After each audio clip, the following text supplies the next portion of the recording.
What's going on, y'all? Today we got Isiah Thomas gets destroyed by Michael Jordan again. Let's get into it. I think most of y'all know what's going on about When this. it comes to today's players in this era, there are very few, if any, rivalries. Compared to back in the day, where you had rivalries like the Bulls versus Pistons, more specifically. That is a fact though. Like I hate the fact there's no real rivalries like that. Like nobody's really going at each other's necks for real. Like it's probably like one or two, and they don't get that serious because the NBA doesn't allow them to, bro. Like I feel like if there was less like punishment and shit for the players going crazy and all that, I feel like it'll be so much more competitive. It's so much more so many more rivalries within the league. You know, people getting into fights and shit like that. They're not getting suspended for a whole bunch of time. You know what I'm saying? It's gonna be fire, honestly, but I understand the advertisers and things of that nature, the sponsors, things of that nature. It can't go down like that for that reason, man. But it will be fire. Jordan versus Isiah. And typically speaking, most rivalries, at most, last 5 to 7 years. But this Jordan versus IT rivalry has lasted nearly 40 years, going from the 90s to the 2000s, the 2010s, and now the 2020s. And I would argue right now at this point in time, it is completely one-sided, as Isiah Thomas is the only one doing the talking. And since 2020, when The Last Dance came out, Isiah Thomas consistently brings up him and Jordan and their beef every 3 to 5 months. And recently, like clockwork, maybe that's just for him to stay relevant. That's probably just, you know what I'm saying? That's probably his manager probably telling him to do that just to stay relevant, you know? Because managers and behind the scene teams, whatever you want to call them, they really do things like that. You do a little publicity stunt just to get your name, keep your name relevant, you know? Things like that. I see all the time in rap, you know? Can't put it past the NBA players doing it too. They got agents and all that type of stuff as well. So why wouldn't they do it? You know? Called All the Smoke and was practically begging Michael Jordan for an apology that he'll never receive. Anywhere, anytime, publicly. Don't call me behind the scenes, apologizing or asking your friends to. Wait. Why I got? I ain't gonna lie.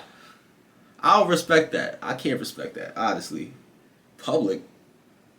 It would be like just that's for the internet. Then you doing this for the internet. If you want a public apology, you want Mike's clout or something, gang. Like, what's wrong with you, bro? If he's bro, that's crazy. Right. A public apology is crazy. You got on national television, and you call me an asshole. I mean, you could give him a public apology is not something you ask for, in my opinion. Like, I feel like you should never ask for a public apology. That's something that the other person just got to be willing to do with their integrity, with their just being them, man. You can't ask for a public apology. It just shows something about your character. You trying to have everybody know he apologized to you? Like, what's wrong with you, bro? National television. Now, if you didn't mean it, get on national television and apologize for it. Now, if you meant it, let it ride as it is. Okay. So, stopping Isiah right there, it is a tad pathetic seeing a man who's 61 years old still cling to a rivalry that happened in the 90s. Yeah. And Isiah at this point is hung up on two different things. The first one being Jordan calling him an a-hole in The Last Dance.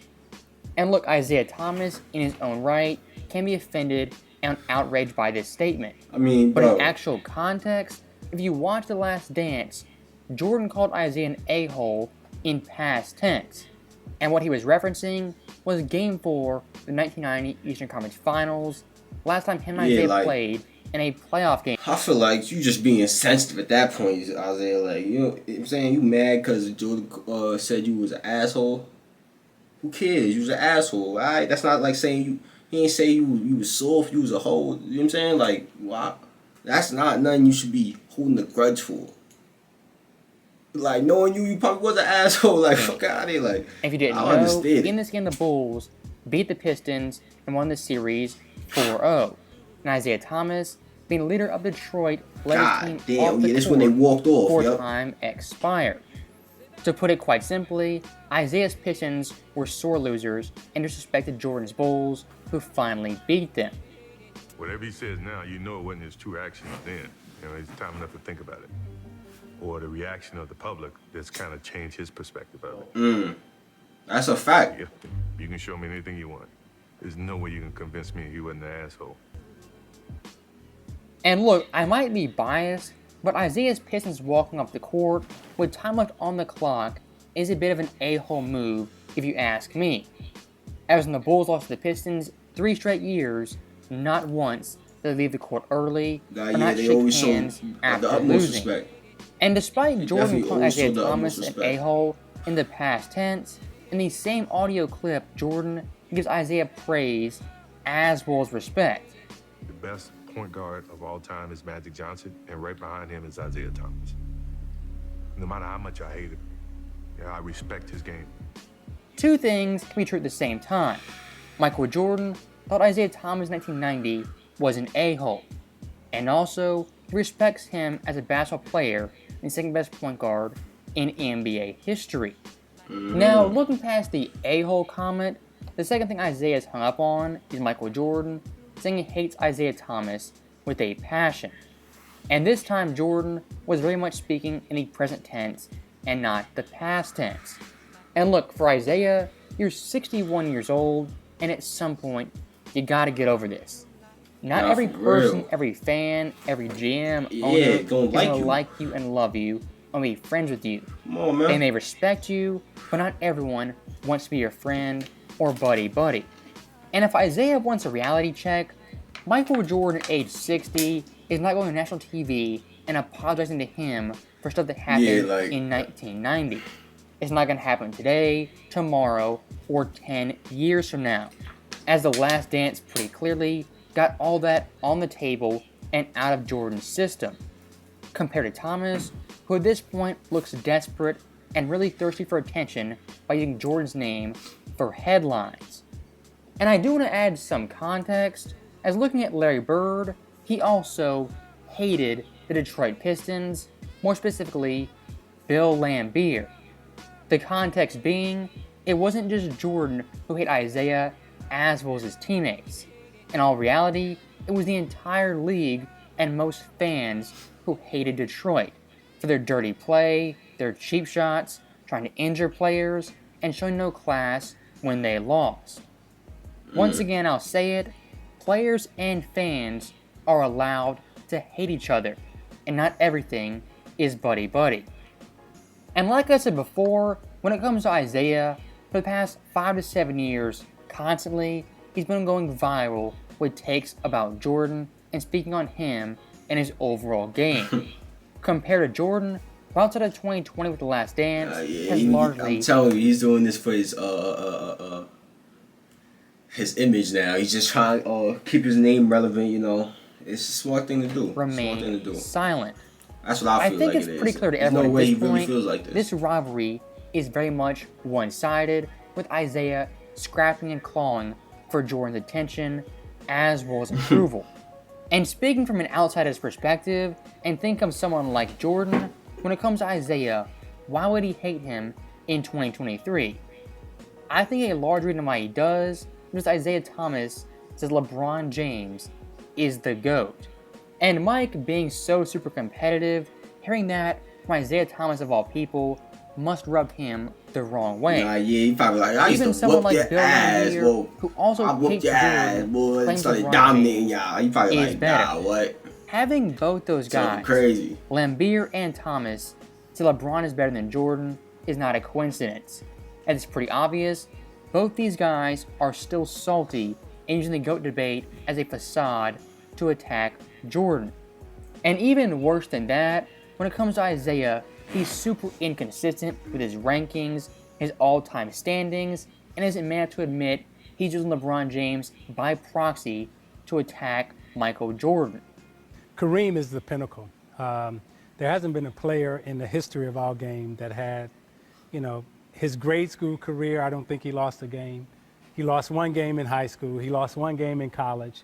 Then he comes into the NBA and he wins, 6 championships. And, he's the leading scorer, rebounder, and everything. So that, there's Kareem, you know, and then there's a debate, you know, in terms of Jordan and LeBron. And on any given night, you know, who do you like?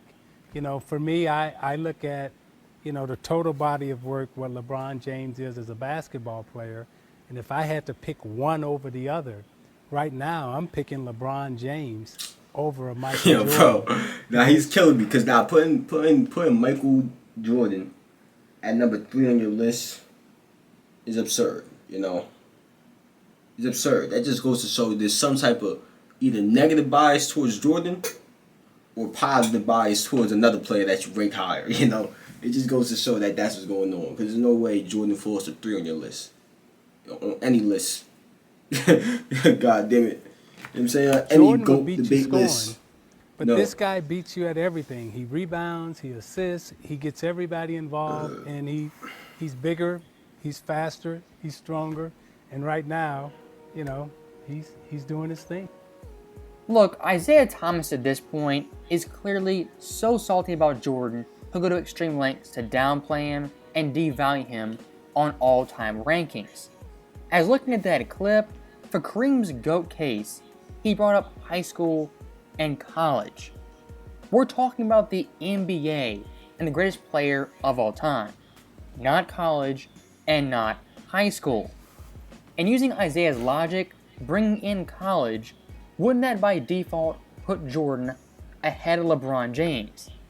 As MJ at UNC was a national champion, player of the year, All-American, won the Wooden Award, as well as the Naismith Award.